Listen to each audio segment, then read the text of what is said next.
जय श्री गणेश। आज मैं आपको शिव महापुराण महात्म्य का 5वां अध्याय कहने जा रही हूँ। सुत जी बोले, शौनक, एक दिन परमानंद में निमग्न हुई चंचला ने उमा देवी के पास जाकर प्रणाम किया और दोनों हाथ जोड़कर वह उनकी स्तुति करने लगी। चंचला बोली, गिरिराज नंदिनी स्कंद माता उमे, मनुष्य ने सदा आपका सेवन किया है। समस्त सुखों को देने वाली शंभु प्रिय आप ब्रह्म स्वरूपिणी हैं।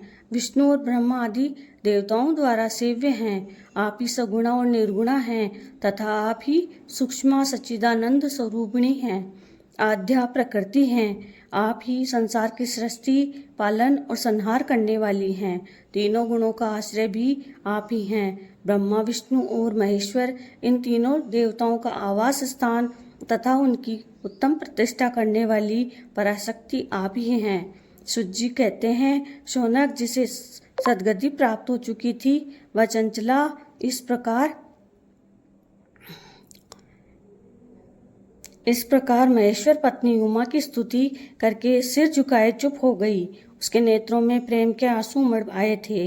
वह करुणा से भरी हुई शंकर प्रिया भक्तवत्सला पार्वती देवी ने चंचला को संबोधित करके बड़े प्रेम से इस प्रकार कहा। पार्वती बोली, सखी चंचले सुंदरी, मैं तुम्हारी की हुई इस स्तुति से बहुत प्रसन्न हूँ।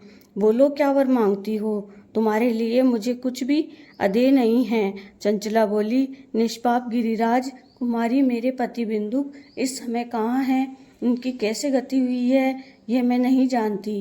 कल्याणमयी दीन वत्सले में अपने उन पतिदेव से जिस प्रकार संयुक्त हो सकूं वैसा ही उपाय कीजिए। महेश्वरी महादेवी, मेरे पति एक शूद्र जातीय वेश्या के प्रति आसक्त थे और पाप में ही डूबे रहते थे। उनकी मृत्यु मुझसे पहले ही हो गई थी। न जाने वे किस गति को प्राप्त हुए। गिरिजा बोली, बेटी, तुम्हारा बिंदु नाम वाला पति बड़ा पापी था। उसका अंतःकरण बड़ा ही दूषित था। वेश्या का उपभोग करने वाला वह महामूढ़ मरने के बाद नरक में पड़ा अगणित वर्षों तक नरकों में नाना प्रकार के दुख भोग कर वह पापात्मा अपने शेष पाप को भोगने के लिए विंध्य पर्वत पर पिशाच हुआ है। इस समय वह पिशाच अवस्था में ही है। नाना प्रकार के कलेश उठा रहा है। वह दुष्ट वही वायु पीकर रहता है और सदा सब प्रकार के कष्ट सहता है। सुत जी कहते हैं, शौनक, गौरी देवी की इस बात को सुनकर उत्तम व्रत का पालन करने वाली चंचला उस समय पति के महान दुख से दुखी हो गई। फिर मन को स्थिर करके उस ब्राह्मण पत्नी ने व्यथित हृदय से महेश्वरी को प्रणाम करके पुनः पूछा। चंचला बोली, महेश्वरी महादेवी, मुझ पर कृपा कीजिए और दूषित कर्म करने वाले मेरे उस दुष्ट पति का अब आप ही उद्धार कर दीजिए। देवी, कुत्सित बुद्धि वाले मेरे उस पापात्मा पति को किस उपाय से उत्तम गति प्राप्त हो सकती है, ये शीघ्र बताइए। आपको नमस्कार है। पार्वती ने कहा, तुम्हारा पति यदि शिव पुराण की पुण्यमयी उत्तम कथा सुने तो सारी दुर्गति को पार करके वह उत्तम गति का भागी हो सकता है। अमृत के समान मधुर अक्षरों से युक्त गौरी देवी का ये वचन आदरपूर्वक सुनकर चंचला ने हाथ जोड़कर मस्तक झुकाकर उन्हें बार बार प्रणाम किया और अपने पति के समस्त पापों की शुद्धि और तथा उत्तम गति की प्राप्ति के लिए पार्वती देवी से ये प्रार्थना की कि मेरे पति को शिव पुराण सुनाने की व्यवस्था होनी चाहिए। उस ब्राह्मण पत्नी के बारंबार प्रार्थना करने पर शिवप्रिया गौरी देवी को बड़ी दया आई।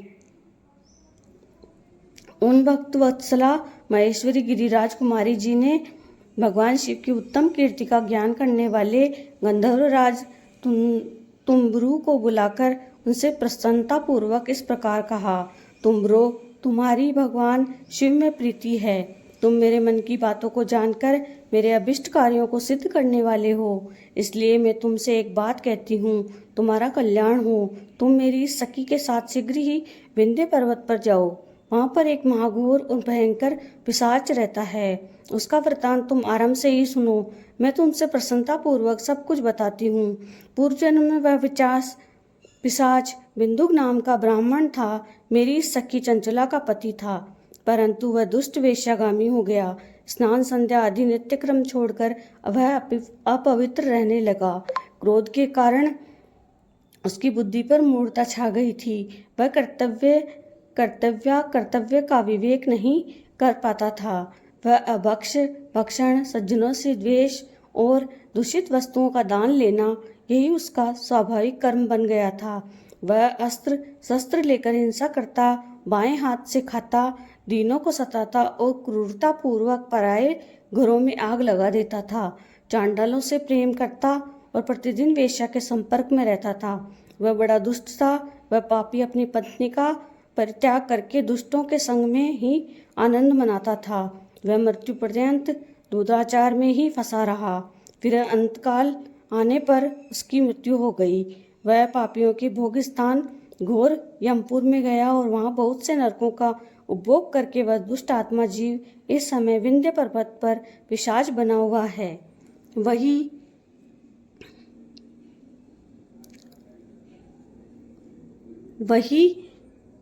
वह दुष्ट पिशाच अपने पापों का फल भोग रहा है। तुम उसके आगे यत्न पूर्वक शिव पुराण की कथा, उस दिव्य कथा का प्रवचन करो जो परम पुण्यमयी तथा समस्त पापों का नाश करने वाली है। शिव पुराण की कथा का श्रवण उसके उत्कृष्ट पुण्य कर्म है।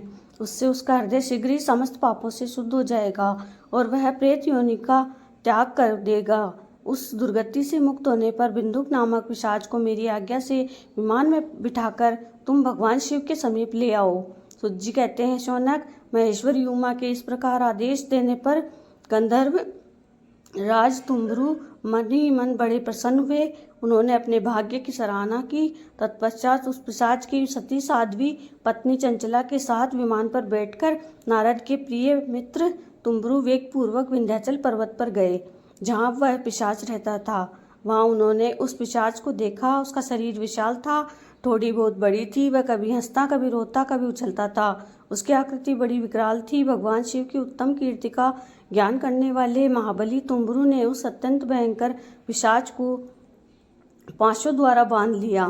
तदंतर तुम्बरु ने शिव पुराण की कथा वाचने का निश्चय करके महोत्सव युक्त स्थान और मंडप आदि की रचना की। इतने में ही संपूर्ण लोकों में बड़े वेग से ये प्रचार हो गया कि देवी पार्वती की आज्ञा से एक पिशाच का उद्धार करने के उद्देश्य से शिव पुराण की उत्तम कथा सुनाने के लिए तुम्बरु विंध्य पर्वत पर गए हैं।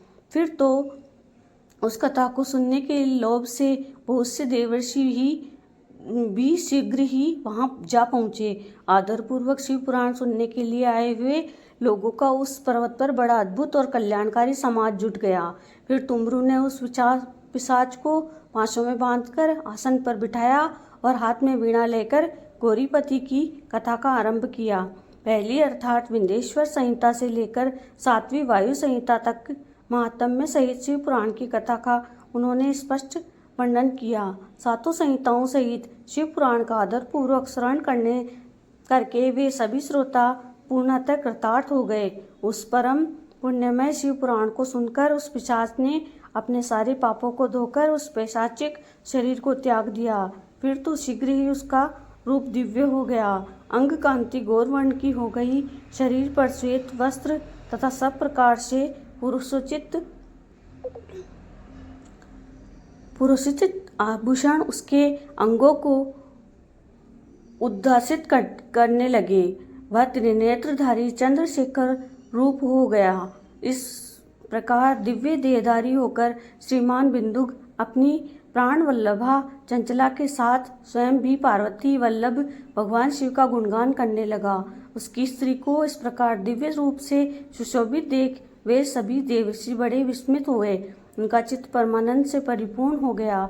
भगवान महेश्वर का वह अद्भुत चरित्र सुनकर वे सभी श्रोता ब्रह्म कर्तार्थ को प्रेम पूर्वक श्री शिव का यशोगान करते हुए अपने अपने धाम को चले गए। दिव्य रूपधारी श्रीमान बिंदुक भी सुंदर विमान पर अपनी पत्नी प्रियतमा के पास बैठकर सुखपूर्वक आकाश में स्थित हो बड़ी शोभा पाने लगा।